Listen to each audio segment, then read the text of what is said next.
그 사람을 알려면 두 가지 방식으로 알 수 있다고 합니다. 헬라식 방식은 그 사람이 가진 지식으로 그 사람을 평가하게 되어집니다.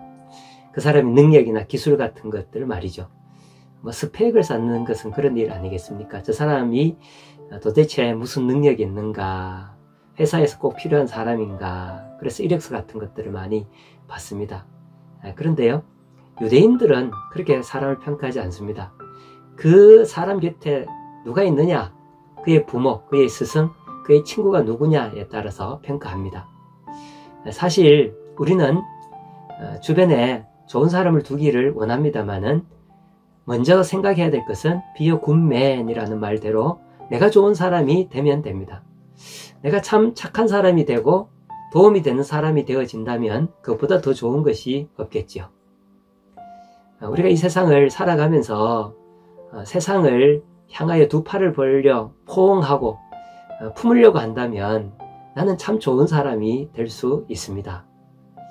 미국 예방의학의 권위자인 피터 한센 박사는 사람이 건강하려면 이것을 조심해야 된다라고 말했습니다. 세 가지인데요. 첫째는 적당한 음식을 먹어야 되고, 두 번째는 적당한 운동을 해야 되고, 세 번째는 나쁜 습관을 버려야 한다라고 했습니다.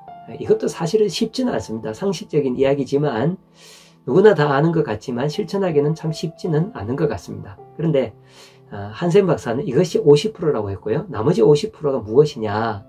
사람은 사랑을 주기도 하고 받기도 하여야 한다라고 말했습니다. 그러니까 이 박사의 이론에 따르면 사랑이라고 하는 것은 윤리 도덕의 문제를 뛰어넘어서 사람이 사느냐 죽느냐 그 문제로까지 이어질 수 있다는 것이죠.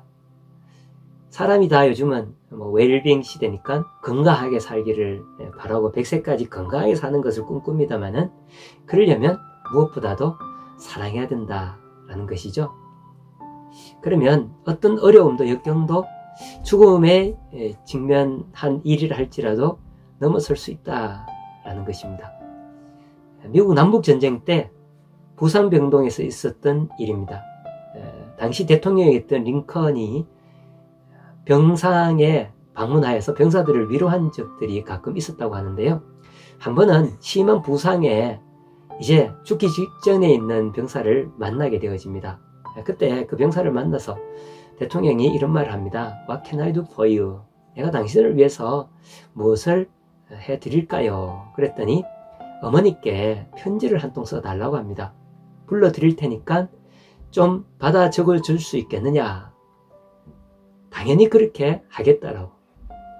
그랬더니 이런 편지 내용을 읽어줍니다. 보고 싶은 어머니, 저는 임무 중에 심한 부상을 입었습니다. 아무래도 회복하지 못할 것 같군요. 제가 먼저 이 세상을 떠나더라도 너무 슬퍼하지 마세요. 하나님께서 어머니와 아버지를 축복해 주시기를 기도하겠습니다. 그리고는 기력이 없어 더 이상 말문을 이어가지 못합니다. 이제 편지 말미에 링컨 대통령 서명을 하고 이렇게 덧붙였습니다. 당신의 아들을 위해 미 합중국 대통령 링컨이 대신 씁니다. 병사가 깜짝 놀랐습니다. 마지막 순간이지만 너무 감동을 받았습니다. 그리고 대통령에게 얘기합니다. 대통령님, 제 손을 한번 잡아주실 수 있겠습니까? 그러면 제가 편안히 이 세상을 떠날 수 있을 것 같습니다. 링컨은 그 병사의 손을 꼭 잡았고 숨을 거두기까지 놓지 않았더니 평안하게 그지없는 모습으로 이 세상을 떠날 수 있었다는 것입니다. 하루에도 수많은 사람들이 스스로 목숨을 끊고 이 세상을 떠납니다. 세상에 단 한 사람이라도 나를 사랑하는 사람이 있다면 그는 죽지 않는다고 심리학자들은 한결같이 이야기하죠. 지금 누군가 우리의 포옹을 필요로 하고 있습니다. 두 팔 벌려서 한번 안아주면 어떨까요?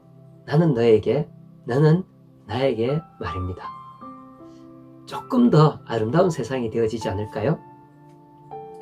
이혜인 시인의 봄의 연가라는 시로 오늘 아침을 마무리하겠습니다.